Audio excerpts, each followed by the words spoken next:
Tuesday, December 6, 2016, Monaco 64, home of alternative economics and contrarian views. I like to talk about robots and whether they're going to take over our jobs. There's a big discussion today on the radio and the newspapers here in the UK, mainly because we've had the governor of the Bank of England, a former Goldman Sachs man, Mark Carney, came out yesterday and said the following. This is what the Daily Mail has reported, and I quote, says, "Robots to steal 15 million of your jobs," says bank chief. Doom-laden Carney warns middle classes will be hollowed out by new technology. And it says, Mark Carney warned in the speech many jobs would be hollowed out. Huge technological advances meant roles could be automated instead. Entire professions such as accountancy could be pushed to the brink, according to Mark Carney. I partly agree with Mark Carney. If you look since the beginning of the Industrial Revolution, roughly 200 years ago, there's a lot of jobs that existed back then, don't exist anymore. And despite that, new jobs have been created in spite of all the new technology. When the automobile came into existence in the late 1800s, early 1900s, I guess blacksmiths were worried.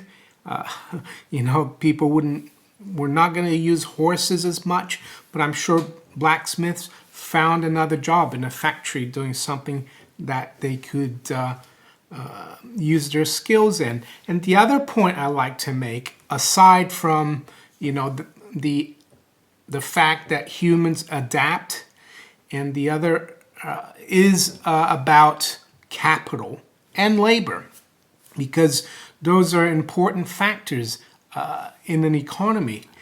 And I would argue, and I'm going to bring up a chart here, of U.S. long-term Treasury yield. And it applies for all the Western countries, the UK included.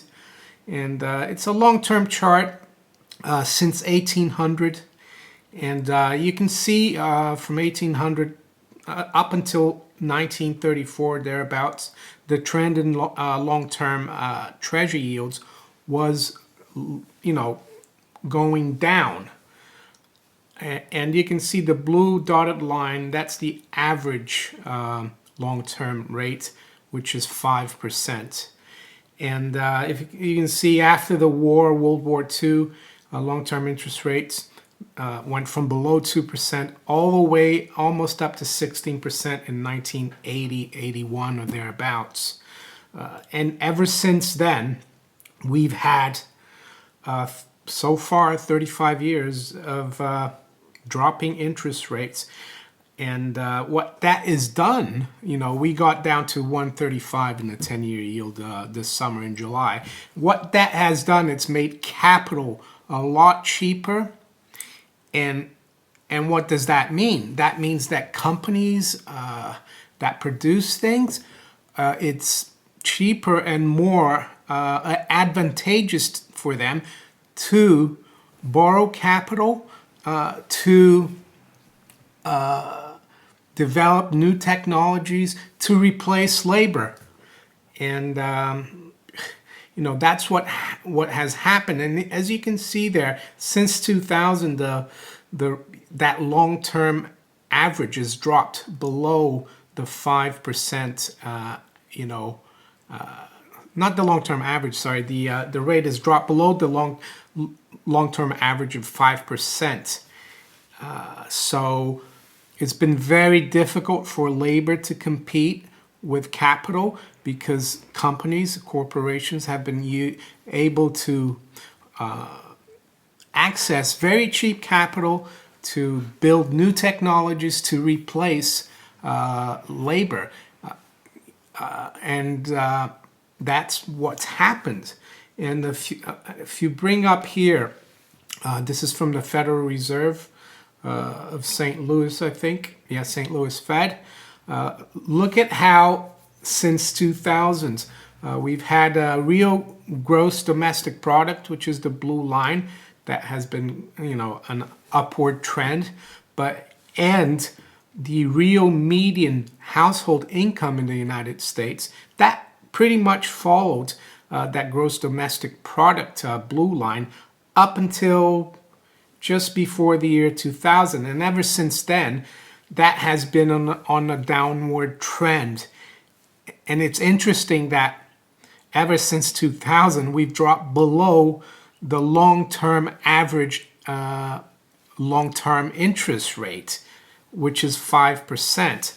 So what I wanted to say basically is that I'm not that as gloom and doomish as Mr. Carney. I guess I am a contrarian, so I'm taking the opposite, not complete opposite, but virtual opposite view of the governor of the Bank of England, because I personally think that this abundance of artificial fiat money capital that we've had for the last 35 years, that's going to end. And when that ends and long-term interest rates start moving up again, corporations or companies, manufacturers, they will not have as cheap access to capital. And technological advances will not keep pace with what we've seen in the last 15, 20 years, in my opinion. And so I don't think you can extrapolate completely. And one thing I've heard from people, they haven't mentioned the factor that capital has been so cheap because of artificially low interest rates, and that's why labor is suffered. So I'm not saying that I think there's going to be millions of new jobs and labor is going to do great again. All I think is that the balance of power is going to shift gradually. And I don't think things are going to be as bad as Mr. Carney says, that 15 million Britons are going to lose jobs to robots in the future. I think,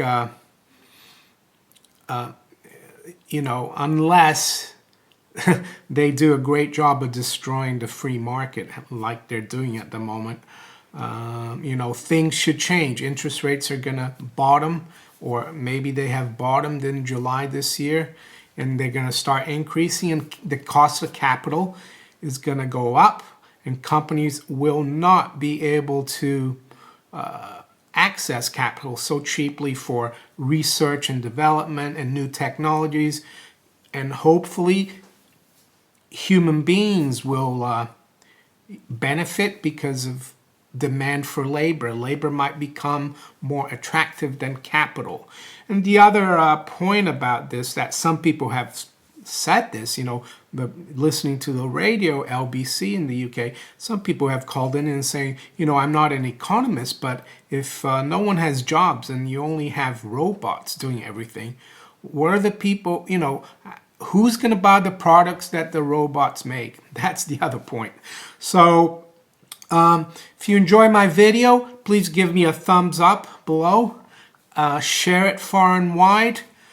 Subscribe to my channel if you haven't yet. And if you'd like to donate to my channel, there's some links below in the description.